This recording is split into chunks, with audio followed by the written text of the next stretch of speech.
আজকে একটি ভিন্নধর্মী খাবার নিয়ে আপনাদের সামনে আমি হাজির হয়েছি। হ্যালো ভিউয়ার্স, আসসালামু আলাইকুম। আজকে আমি তৈরি করছি থাইল্যান্ডের একটি জনপ্রিয় খাবার, পাইনঅ্যাপল ফ্রাইড রাইস। এই ফ্রাইড রাইসটি আপনারা বাড়িতে বানিয়ে দেখবেন, আশা করি খুবই ভালো লাগবে। তো আমি এই রান্নাটি শুরু করছি। এখানে আমি একটি আনারস নিয়ে নিয়েছি। আমার আনারসের সাইজটি ছিল মিডিয়াম। আপনারা এই জায়গাতে একটু বড় সাইজের আনারসটা নিলে একটু ভালো হবে, কারণ এই আনারসটি আমি রান্নার কাজে যেরকম ব্যবহার করব, আবার সার্ভিং ডিশ হিসেবে আমার ব্যবহৃত হবে।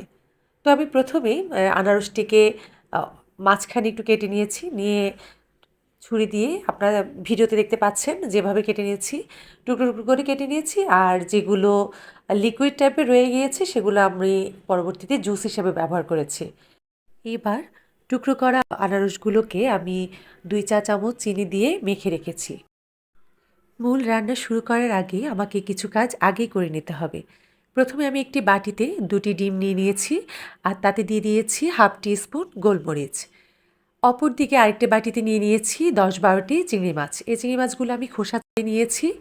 তারপরে ওখানে দিয়ে দিয়েছি 1/4 চা চামচ লবণ, এবং ডিমেও দিয়ে দিয়েছি 1/4 চা চামচ লবণ, দিয়ে খুব ভালো করে মিশিয়ে রাখছি। দুটোতেই আমি লবণ এবং গোলমরিচ দিয়ে মিশিয়ে এক সাইডে রেখে দিয়েছি। এবার আমাকে একটা সস তৈরি করতে হবে, যে সসটি আমার ফ্রাইড রাইসের স্বাদকে বহুগুণে বাড়িয়ে দিতে সাহায্য করবে। প্রথমে আমি দিয়ে দিয়েছি 1/3 কাপ সয়া সস। তারপরে দিয়ে দিয়েছি 1 চা চামচ ফিশ সস। এরপরে দিচ্ছি 2 টেবিল চামচ টমেটো সস।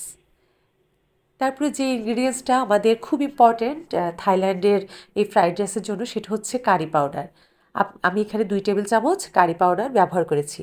আপনাদের যদি কারি পাউডারটা খুঁজে না পান, আপনারা যদি কারি পাউডারটা খুঁজে না পান, তাহলে এখানে স্বাদে ম্যাজিক মশলাটা ব্যবহার করতে পারেন। এবার চুলায় একটি প্যান বসিয়ে দিলাম, আর তাতে দিয়ে দিলাম 1 টেবিল চামচ সয়াবিন তেল।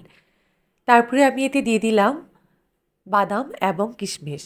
এখানে আমি কাজু বাদামটা ব্যবহার করেছি 1/3 কাপ, এবং সমপরিমাণ কিশমিশও ব্যবহার করেছি।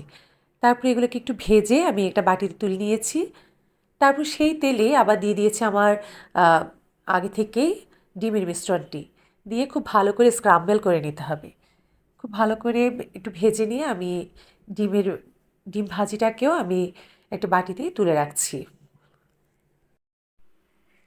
এবার সেই প্যানে আমি দিয়ে দিচ্ছি 1/3 কাপ সয়াবিন তেল।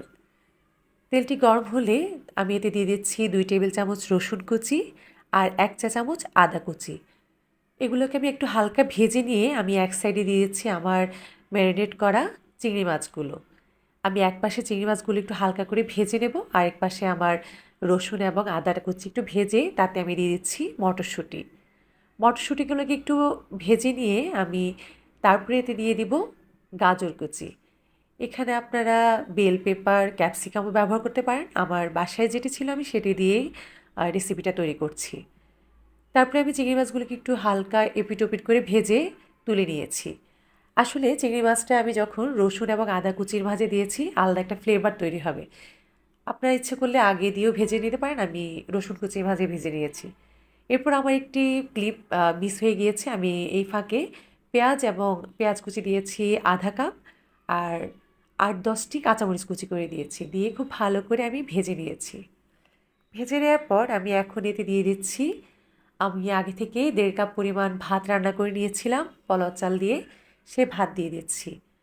আর ফ্রাইড রাইসের ভাতগুলো আমরা আগে থেকেই জানি সবাই, সেটা হচ্ছে 80% আমরা আগে থেকে সিদ্ধ করে নেব। তারপরে ভালো করে সবজির সাথে ভাতগুলো ভেজে নিয়ে আমার আগে থেকে তৈরি করে রাখা সসটি এবার এতে দিয়ে দিচ্ছি।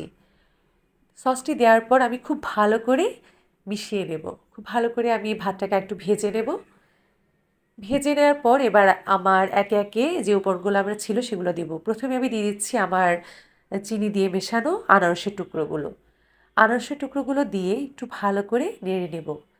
নেড়ে নেওয়ার পর এবার এতে আমি একে একে আমার ভেজে রাখা উপকরণগুলো দিব। এখানে দিচ্ছি চিংড়ি মাছগুলো, চিংড়ি মাছ, বাদাম এবং কিশমিশগুলো ভেজে রাখা।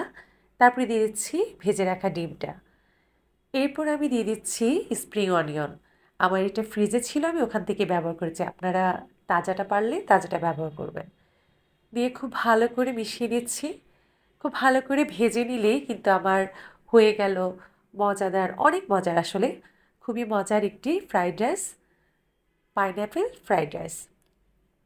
এবার এটিকে আমি আমার আগে থেকে যে তৈরি করা সার্ভিং ডিশ, আমি যাকে সার্ভিং ডিশে বলছি, আনারস দিয়ে তৈরি, সেটিতে আমি তুলে নিচ্ছি। তুলে নেওয়ার পর আপনারা আপনাদের ইচ্ছে মতো ডেকোরেশন করতে পারেন। আমি আমার মতো করে ডেকোরেশন করেছি। আশা করি আ একেবারেও খারাপ হয়নি। তো এভাবে হয়ে গেল আমার পাইনঅ্যাপেল ফ্রাইড রাইস। এবারে ঈদে আপনারা বাসায় এই রেসিপিটি বানিয়ে দেখবেন। আশা করি সবাই পছন্দ করবে আর সবার ভালো লাগবে। তো সবাই ভালো থাকবেন। আল্লাহ হাফিজ।